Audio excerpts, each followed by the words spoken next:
I have been studying the psychology and the biology, in particular, the genetics revolved around rapists.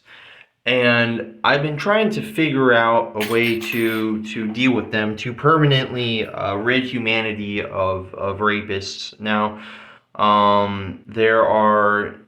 there's many things that can contribute to it. There's things like head injuries, damage to the brain. There's things like bacteria and fungi and tumors that can cause damage to the brain, that can massively alter somebody's behavior. Um, but those are things that are environmental. Those are things that we can't really stop. We can't really predict happening. At least not currently. But what we can do is we can alter genetics. Now, there's of course a lot of laws around eugenics, so I won't get into that too much. But there is a very obvious way to stop current, people that have a record of rape. There is obviously a very easy way to deal with that, and it's by legalizing the death penalty. Mass exterminating all the rapists, anybody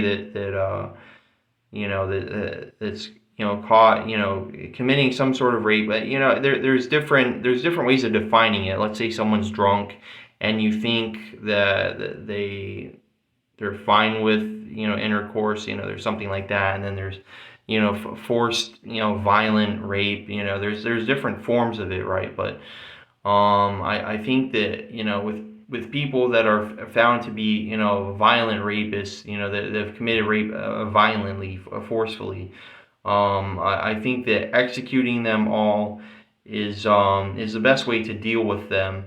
But then there's the issue of children and babies that have psychopathy genetics. As we all know, I think it's extremely rare, or almost impossible, for someone that's just a sociopath to commit rape. I think that psychopaths do that.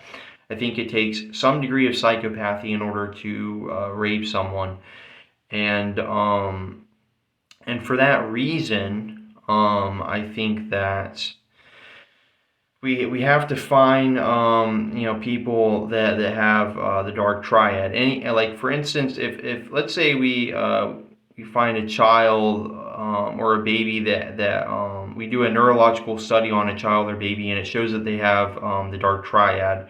Perhaps we could make some law to where we could expunge any children, babies, as long as they're young enough, before they become more self-aware. I think we could create some sort of law to exterminate children and babies that show signs of psychopathy, to prevent future rape, as well as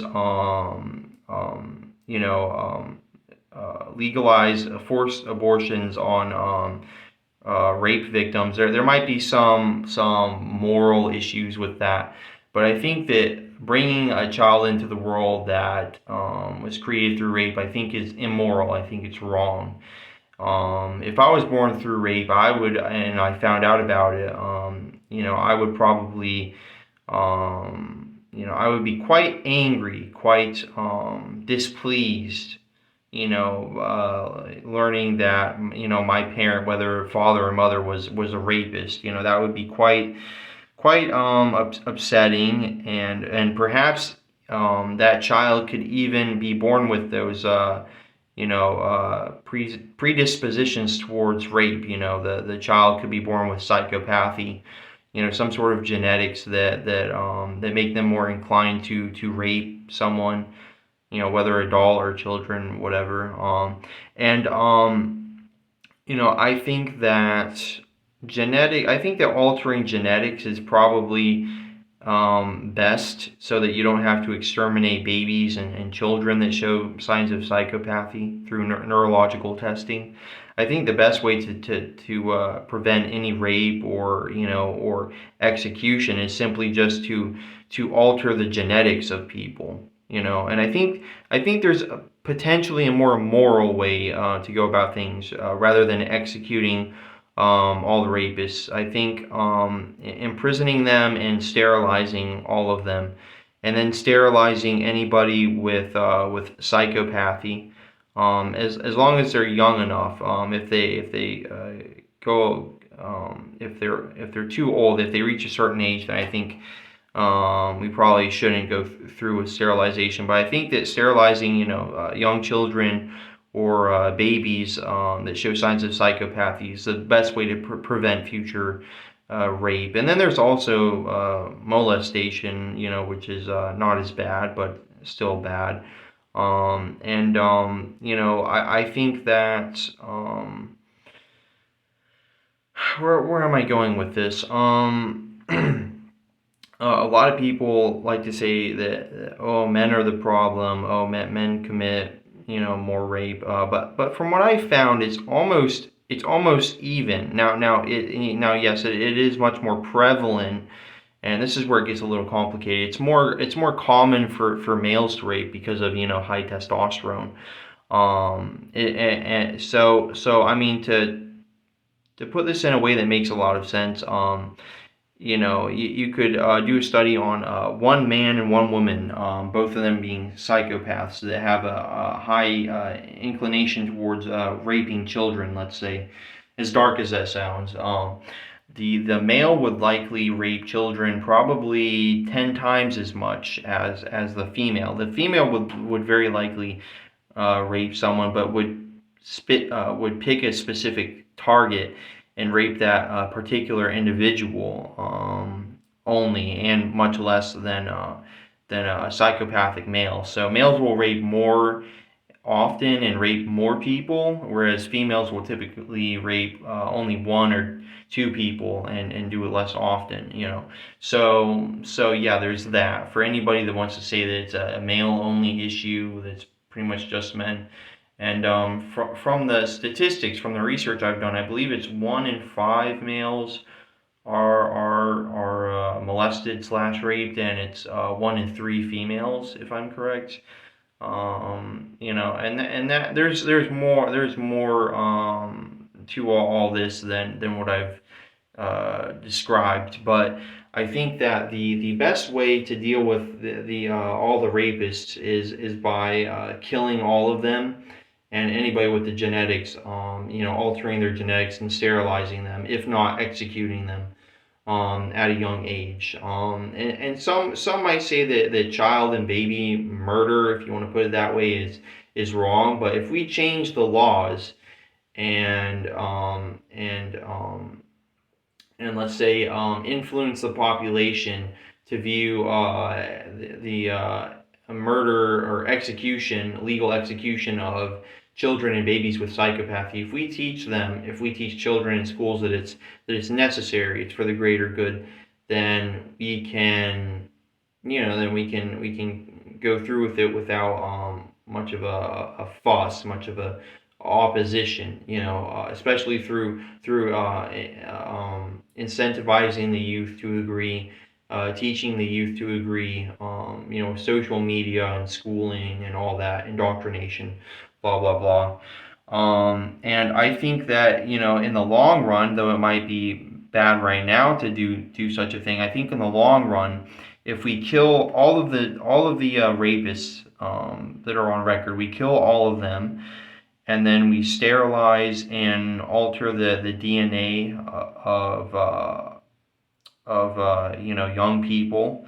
I think that we could nearly completely get rid of all future rape. I think we could bring rape down to pretty much zero. And because from what I've studied, rape and molestation is actually much more common than what's believed, because it's not even really reported on. If 1 in 100 people is born a psychopath, and let me show you just how correct I am. Let's see. Let's do a calculator, because I want to show you the realistic statistics on this. If 1 out of 100 people is born a psychopath, let's see, how many people are there? What is it? 1 divided by, or how would I do the math? Sorry, I'm very bad at math. 1 divided by 20. Is it small number first? Oh no, okay, so it's big. It would be big number first, right? Yes, okay. I'm very bad at math. Okay, yes. So big number first. Okay, so 8 billion people. So there's 8 billion people on Earth. 8,000, 8 million. 1, 2, 3. 8 billion divided by every 100 people. That leaves you with 8. What is that? 80 million. Yes, 80 million psychopaths in the world.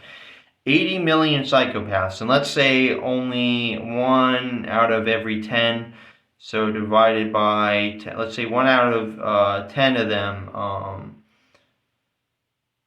yeah, so that's, I would say realistically about 8 million, there's around 10 million, realistically around 10 million psychopaths in the world, that commit rape and molestation, mainly rape, I would say, at least once throughout their lives, 1 in every 10 psychopaths.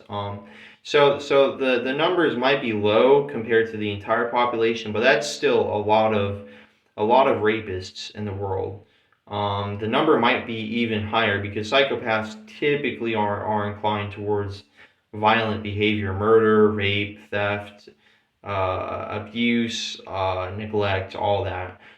So it's extremely likely that a psychopath would commit some sort of sexual offense at least once in their life. So, we have about 10 million, very likely about 10 plus million rapists in the world currently. And let's say they have about, I don't know, let's say like realistically, let's say like 3 victims in their lives. That's like 30 million innocent people. And then some others might commit the acts like a dozen times in their life. I don't know. It could be any number of victims.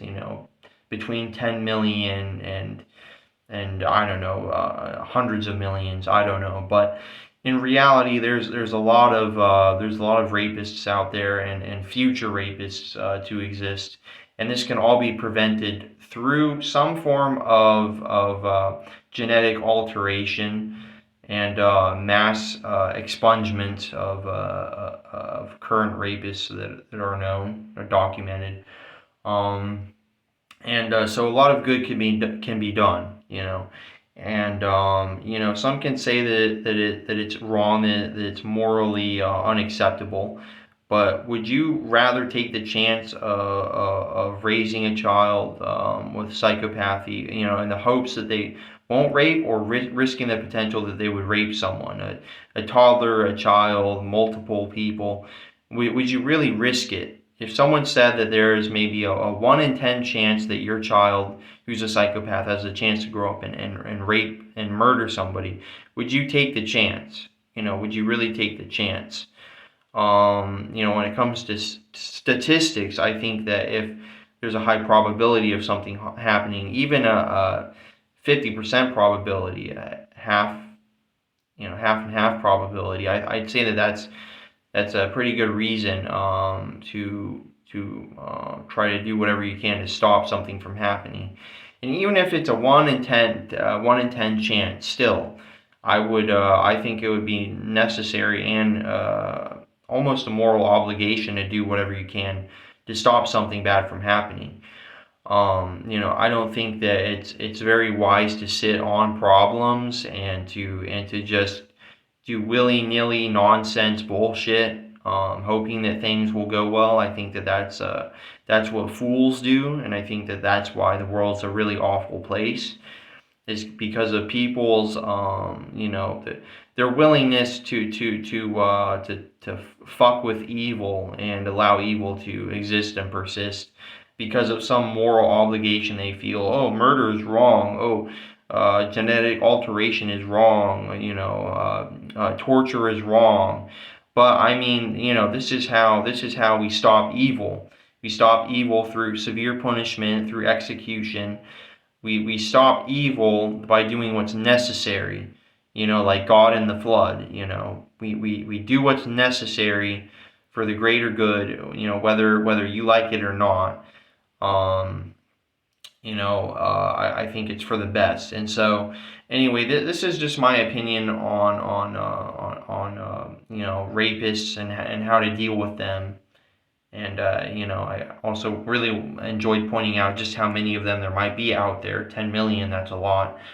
And so anyway, like, comment, subscribe, and check out my other videos. I make a lot of videos on not just rapists, but on psychology and biology and philosophy and history. I love making videos on these different topics, as well as some religion, and technology and art, all sorts of different things. But anyway, excuse me, like, comment, subscribe, and I'll see you in the next one.